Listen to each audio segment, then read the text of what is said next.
네, 여러분 안녕하세요. 에일리를 좋아하는 책 읽는 소녀입니다. 오랜만입니다. 이번 동영상에서는요, 이 화학책을 읽어보도록 하겠습니다. 제1교시 물질의 구성. 물체와 물질은 어떻게 다를까? 책상, 연필, 지우개, 숟가락, 컵, 전화. 우리는 날마다 어떤 물건을 이용하여 생활을 합니다. 서로 모양도, 쓰임새도 다르지만 물건들에는 다 공통점이 있습니다. 그것은 이들이 과학에서는 모두 물체라고 불린다는 것입니다. 물체란 일정한 모양이나 크기를 갖추고 있는 어떤 것을 가리키는 말입니다. 그러면 물질하고는 어떻게 다를까요? 물질은 각각의 물체를 이루고 있는 그 재료를 뜻합니다. 여러분이 공부하는 이 책상은 나무로 만들어졌다고 할게요. 책상은 물체이고요. 이 책상을 만드는 데 쓰인 나무는요, 그 재료인 물질입니다. 물을 마실 때 쓰는 이 유리컵의 경우 컵은요, 물체이고요. 이 유리는요, 컵을 만들 때 쓰는 그 유리는 물질이 됩니다. 그냥 컵이라고 해도 물체라는 사실에는 변함이 없지만요. 컵도 유리컵만 있는 게 아니라 종이컵도 있고요. 알루미늄 컵, 플라스틱 컵 등 저마다 컵을 이루고 있는 물질의 종류가 다르답니다. 그러면요, 이 고무는 물체일까요? 아니면 물질일까요? 고무로 만든 자동차 바퀴나 고무로 만든 지우개는요, 물체입니다. 하지만 고무 그 자체는요, 물질이라고 해야 옳답니다. 이제 물체와 물질의 차이를 잘 알았지요? 그런데 물질에는요, 아주 많은 종류가 있습니다. 앞에서 예로 든 것처럼요, 재료 자체가 서로 다른 것은 물론 딱딱한 것, 흐를 수 있는 것 등 형태도 다양합니다. 그래서 물질은 얼음과 같은 고체, 물과 같은 액체, 수증기 같은 기체 이렇게 세 가지 상태로 나누어집니다. 아래 예로 든 이 연필 그림을 참고로 해볼게요. 이것입니다. 되셨나요? 이 물체와 물질이 각각 어떤 것인지 어떻게 다른지 잘 구분하실 수 있게 될 거예요. 연필이라는 물체는요, 나무, 흑연 등 여러 가지 물질로 만들어졌습니다. 연필의 겉을 예쁘게 칠한 그 페인트, 연필의 몸통을 이루고 있는 나무, 연필 심으로 쓰이는 흑연은요, 모두 물질입니다. 이들이 모여 한 자루의 연필은요, 물체랍니다. 설탕은 언제까지 설탕일까? 우유나 코코아 등에 설탕을 넣어 먹는 것은요, 단맛을 내기 위해서입니다. 한 숟가락, 두 숟가락, 설탕을 많이 넣을수록 맛은요, 달아집니다. 여기서 잠깐! 설탕은 되도록 적게 넣거나 아예 넣지 않는 것이 건강에 좋다는 것은 잘 알고 계시지요? 네모난 각설탕을 잘게 부순 뒤 조금 찍어서 맛을 보면요, 아주 잘게 느껴집니다. 부순 설탕 가루를 물에 녹인 다음 깔때기에 거름 종이를 깐 뒤 비커에 부어보세요. 거름 종이를 통과한 맑은 물이 비커에서 떨어집니다. 이 물을 맛보면요, 어떤 맛이 나시나요? 설탕이 거름 종이를 통과하지 못해서 단맛이 없어졌을까요? 그렇지 않죠?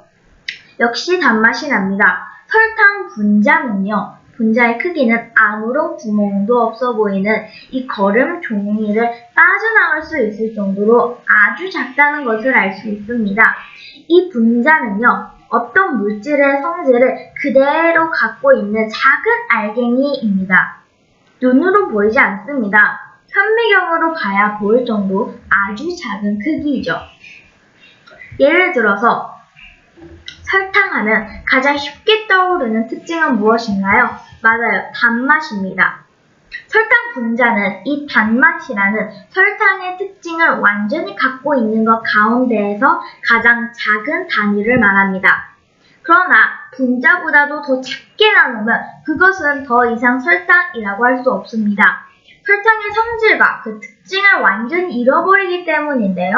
분자보다 더 작게 나눈 것을 원자라고 합니다. 분자는요, 아주 간단하게 결합되어 있는 경우도 있지만 몇천 개의 원자가 복잡하게 서로 엉키듯이 결합한 경우도 있습니다. 그러면 설탕은 언제까지 설탕이라고 할 수 있을까요? 설탕 알갱이 하나를 눈에 보이지 않을 정도로 작게 쪼갠다고 해도 그것이 분자일 때까지는 설탕이라고 할 수 있을 거예요. 3. 원자란 무엇일까요? 모든 물질이 원자로 이루어져 있다는 것을 최초로 생각해낸 사람은요, 기원전 5세에 그리스에 살았던 데모키리토스라는 철학자인데요. 데모키리토스는 물질을 계속해서 나누면 더 이상 이 알갱이를 쪼갤 수 없다라는 뜻으로 아토모스라고 불렀는데요. 영어의 아톰, 원자는요, 바로 아토모스라는 말에서 나왔습니다. 모든 물질을 나누어 보면요, 원자로 이루어져 있습니다. 그러나 모두 한 가지 원자로만 이루어져 있는 것은 아닙니다. 철과 같은 물질은요, 한 가지 원자로 되어 있지만 물은 두 가지 원자로 구성되어 있어요. 네 번째, 원소는 몇 가지일까? 오랜 옛날, 기원전 4세기 무렵 그리스의 철학자 탈레스는 생각했습니다. 세상 모든 것은 물에서 나왔다. 그런데 헤라크레이토스라는 철학자는요, 이렇게 생각했어요. 세상 모든 것은 불에서 나왔다. 그 뒤 엠페도클레스라는 철학자는요, 또 이렇게 생각했습니다. 세상 모든 것은 네 가지 원소로 이루어져 있다. 그 네 가지는요, 바로 물, 불, 바람, 흙이었습니다. 모든 사람들이 살아가는 데 없어서는 안 되는 것이지요. 탈레스를 비롯한 여러 철학자들의 생각을 모두 담고 있는 이 주장을요, 그리스의 위대한 철학자 아리스텔로스가 받아들여 발전시켰습니다. 그 뒤 고대와 중세를 거쳐 이 사원소설은 약 2000년에 거쳐 사람들의 생각을 지배했는데요. 그러나 이 생각은 철학적인 생각이긴 하지만 과학적으로 증명되진 않았어요. 그 뒤 많은 과학자들은 물질의 근원이 무엇인지 알아내기 위해 연구와 실험을 거듭했습니다. 그 결과 1661년 영국의 과학자 보일이 원소는 어떠한 실험에 의해서도 더 이상 나눌 수 없는 순수한 물질이다 라고 정의를 내렸습니다. 1789년에는요, 프랑스의 화학자 라부아지에가 화학교과서라는 책을 발표했습니다. 이 책에서 그는 원소란 화학적 방법에 의해 나눌 때 더 이상 나눠지지 않는 가장 마지막 물질이다 라고 했습니다. 그 뒤 학자들이 다연계에 존재하는 원소들을 차례대로 발견하여 그 뒤 지금까지 111가지의 원소가 발견되었는데 앞으로 그 숫자는 더 늘어날 것이라고 합니다. 주위에 이렇게 복잡하고 많은 물질이 있는데 그것을 이루는 원소가 고작 111가지라니 이상한가요? 원소는 111가지밖에 안 되지만 원소끼리 서로 어떤 모양으로 몇 가지가 결합하느냐에 따라 셀 수 없을 만큼 많은 물질이 이루어진답니다. 산소와 수소와 만나면 물이 되고 탄소와 만나면 이산화탄소가 되는 것처럼요. 5번째, 주요 원소의 이름과 기호는 무엇일까요? 원소 기호는요, 생각보다 외우기가 쉽습니다. 수소는요, 대문자 H로 표현하고요. E는요, 대문자 P로 표시합니다. 헬륨은요, He2로 표시하고요. 황은요, 대문자 S로 표현합니다. 그리고 붕소는요, B로 표현합니다. 그리고 염소는 이렇게 표시를 하고요. 탄소는 C로 표시합니다. 그리고 칼륨은 K, 질소는 N, 칼슘은 Ka 와서 산소는 O, 그래서 H2O 들어보셨죠? 그리고 망간 MN이고요. 플루오르 불소인데요. F라고 표시합니다. 철은요, Fe, 네온은요, Ne, 코발트는 Co, 나트륨은 Na, 구리는 이런 식으로 표시를 하고요. 마그네슘은 Mg, 마지막으로 아연은 Zn으로 표시를 합니다. 여섯 번째, 분수의 수는 얼마나 될까요? 이 원자는 물질을 쪼개고 또 쪼갠 끝에 원래 갖고 있던 성질을 잃어버리고 가장 작은 알갱이라는 것을 우리가 배웠습니다. 그렇죠? 원자에 비하면 이 분자는 원래의 성질을 갖고 있는 상태에서 가장 작은 알갱이라는 차이점이 있어요. 물질을 이루고 있는 분자는 우리 눈에는 보이지 않지만 늘 불규칙하게 움직이고 있습니다. 그런데 그 운동 상태는 물질의 종류에 따라 다르고 물질의 상태에 따라서도 다릅니다. 또 온도가 높은가 낮은가에 따라서 분자 운동이 더 활발하거나 덜 활발하기도 하지요. 산소나 수소와 같은 기체는요, 분자와 분자 사이가 서로 넓고 분자끼리 잡아당기는 힘이 약해서 분자 운동이 매우 활발합니다. 물이나 알코올 같은 액체는 분자와 분자 사이의 거리가 기체보다는 가깝고 서로 끌어당기려는 힘도 조금 가지고 있습니다. 기체보다는 못하지만 그래도 분자 운동이 비교적 활발한 편이지요. 그런데 이 나무나 철과 같은 고체는 한 곳에서 진동만 하고 있습니다. 고체는 분자와 분자 사이의 거리가 반대로 아주 가깝고 서로 끌어당기려는 힘도 세기 때문에 분자가 움직이지 못하고 그 자리에서만 진동만 하는 것입니다. 그래서 분자가 일정한 모양을 이룹니다. 움직이지 못하는 고체 분자들에도 열을 가하면 가할수록 분자 운동이 더 활발해져서 액체나 기체 상태로 변합니다. 물을 예로 들어 살펴보면요. 물은 온도에 따라 액체로도, 고체로도, 기체로도 변할 수 있기 때문에 상태의 변화에 따른 분자 운동도 변화가 큽니다. 물이 얼면 분자끼리 잡아당기는 힘이 강해져서 일정한 모양을 이루는 고체인 얼음이 됩니다. 얼음에 열을 가하면 분자 운동이 활발해져 액체 상태, 그러니까 물로 변하고 계속 가열하면 분자 운동이 더욱 활발해져 수증기, 그러니까 기체로 변하게 됩니다. 지금까지 발견된 원소의 종류는 111가지라고 했습니다. 그러면 분자의 종류는 모두 몇 가지나 될까요? 그것은요, 셀 수 없답니다. 분자는 원자가 결합한 것이고 물질의 원래 성질을 잃지 않은 것이기 때문에 이 수는 곧 이 세상에 있는 물질의 수만큼 볼 수 있거든요. 여러 가지 분자의 모형을 예로 들면 이 그림과 같습니다.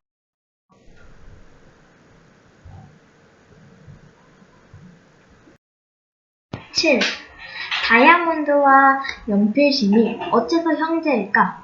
텔레비전에서 영화 배우들이 상을 받을 때 번쩍번쩍 화려한 장식이 달린 옷을 입는 것을 본 적이 있을 거예요. 어떤 배우는 눈부시게 빛나는 다이아몬드와 얼핏 볼품없어 보이는 새까만 연필심.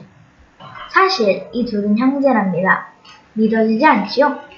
빛깔이 다른 건 둘째 문제예요. 다이아몬드는 세상에서 가장 간단한 물질로 알려져 있는데 우리가 쓰는 연필심인 흑연은 조금만 힘을 주어도 쉽게 부러지니 말이에요. 그러면 이들 사이에는 어떤 공통점이 있는 것일까요? 여기 다이아몬드와 흑연이 있습니다. 흑연보다 더 새까만 숫덩이도 있지요. 숯은 흑연보다도 더욱 약해서 쉽게 부서진답니다. 이 세 가지 물질을 더 이상 쪼개지 않을 때까지 나누다 보면요. 모두 같은 원자로 이루어져 있다는 사실을 알게 됩니다. 원자는 물질을 이루고 있는 가장 작은 알갱이라고 앞에서 배웠지요. 다이아몬드, 흑연, 숯은 모두 탄소라는 원자로 이루어져 있습니다. 그런데 흑연과 다이아몬드처럼 모양과 성질이 다른 이유는 탄소 원자를 결합하는 방법이나 그 모양이 저마다 다르기 때문입니다. 다이아몬드 속에 들어있는 이 탄소들은 가깝기 때문에 입체적으로 붙어 있어서 아주 단단하고 잘 깨지지 않습니다. 다이아몬드가 모든 광물 가운데 가장 단단한 이유랍니다. 그러나 이 흑연은 탄소 원자들이 다이아몬드처럼 입체적으로 결합되어 있지 않고 평면적이라서 조그만 힘을 주어도 쉽게 부러집니다.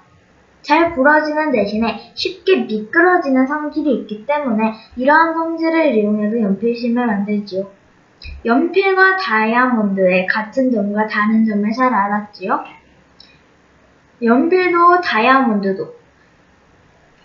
연필도 다이아몬드처럼 귀하고 생각하고 아껴 써야 돼요. 흑연이든 다이아몬드이든 모두 소중한 자원이니까요. 8.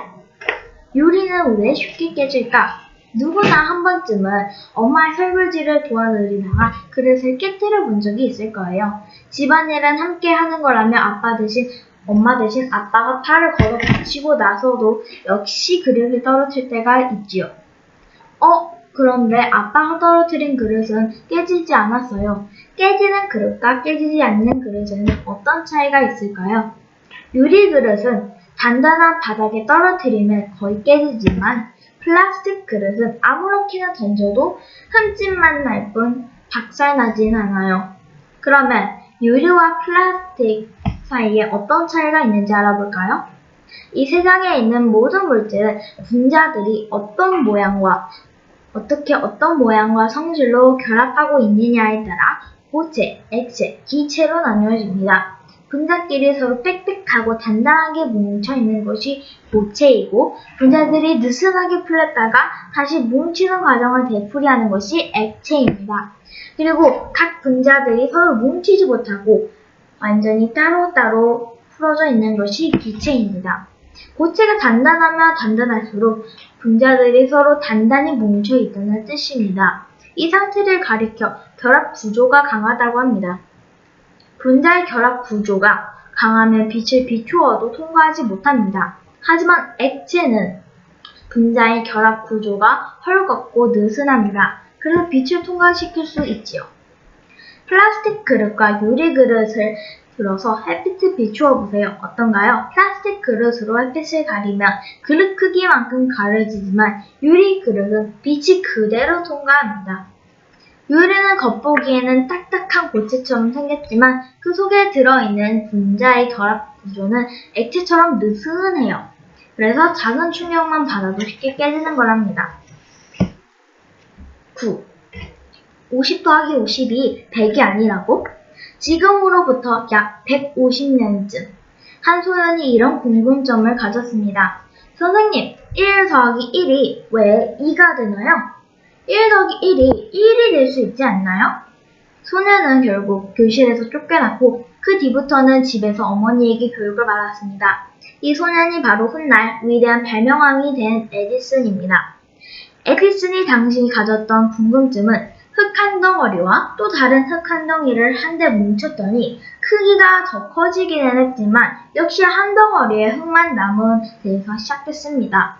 호기심 많은 이 소년의 궁금증은 수학의 세계가 아닌 물질의 세계에서 풀어야 할 문제입니다. 그런데 여기 에디슨이 고민했던 것과는 성격이 조금 다르지만 상식을 뒤바꾼다는 점에서 비슷한 문제가 하나 있습니다.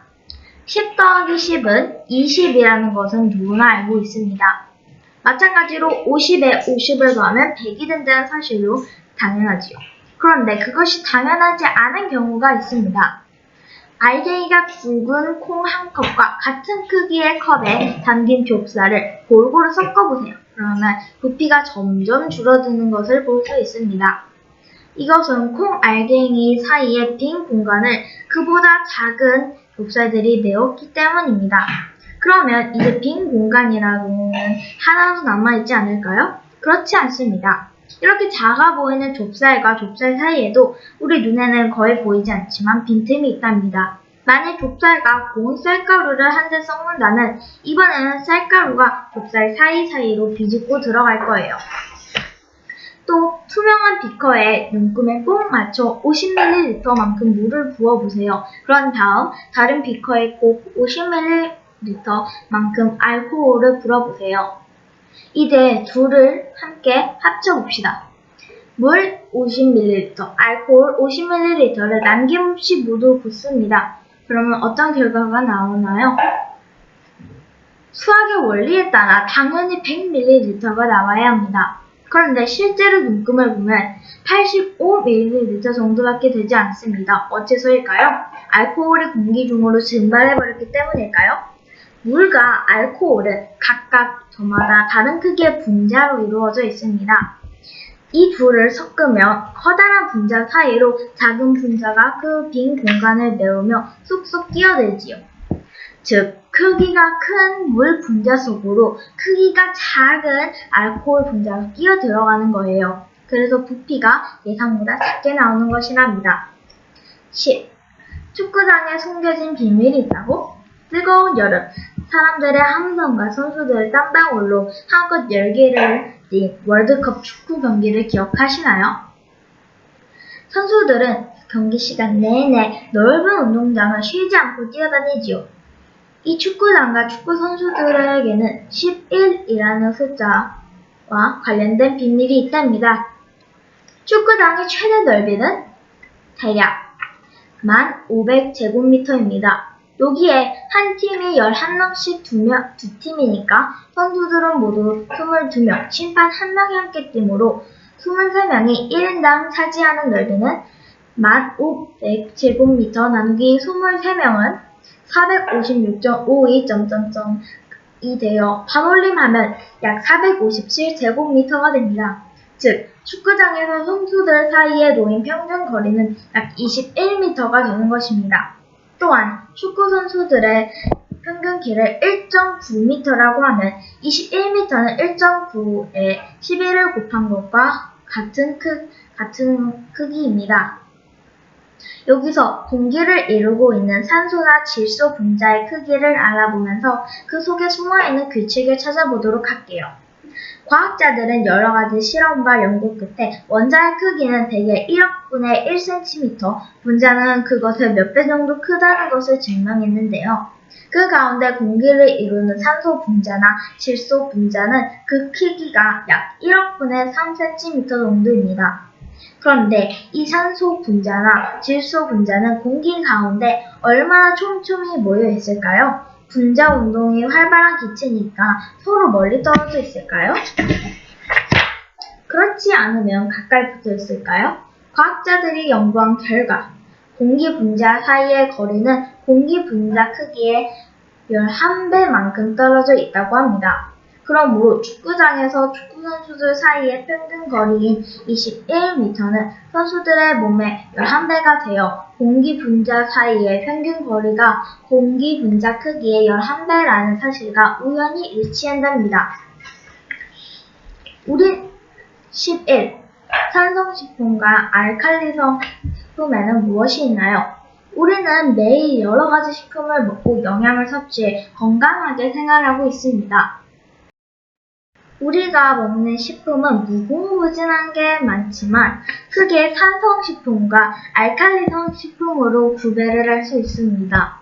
산성식품의 특징은 우선 신맛이 난다는 것입니다. 그런데 새콤한 포도는 신맛이 있어서 당연히 산성식품이라고 생각하기 쉬운데 사실은 알칼리성 식품이랍니다. 어째서 그럴까요? 여기서 산성과 알칼리성 식품을 구별짓는 것은 단순히 맛 때문은 아니라는 것을 먼저 알아두어야 합니다. 산성식품과 알칼리성 식품은 그 식품을 완전히 태워 연소시켰을 때 마지막으로 어떤 원소가 남느냐에 따라 구별합니다. 식품이 완전히 산화되었을 때 남은 찌꺼기의 성질이 산성이냐 알칼리성이냐에 따라 구별하는 것이에요. 그 식품을 태워서 나온 재를 물에 녹인 다음 그 물이 산성인지 알칼리성인지 알아볼 수 있죠. 리트머스 시험지 같은 것으로 알아보면 쉽게 결과가 나온답니다. 예를 들면 대부분의 채소와 과일은 연소하면 나트륨, 칼륨, 칼슘, 마그네슘 같은 금속성 원소를 남기므로 알칼리성 식품입니다. 한편 육류와 생선류, 콩 등은 염소, 인, 황과 같은 비금속 원소를 남기므로 산성식품이라고 합니다. 즉, 단백질이 풍부한 식품은 일반적으로 산성식품으로 과일과 채소는 알칼리성 식품으로 보아도 좋습니다. 귤, 사과, 포도 등 대부분의 과일은 신맛을 내므로 얼핏 보기에는 산성식품인 것 같지만 이것이 몸속으로 들어가면 알칼리성으로 바뀌므로 알칼리성 식품이라고 합니다. 다음 동영상에는요, 2교시 물질의 상태를 읽어볼 거예요. 다음 동영상에서 볼게요.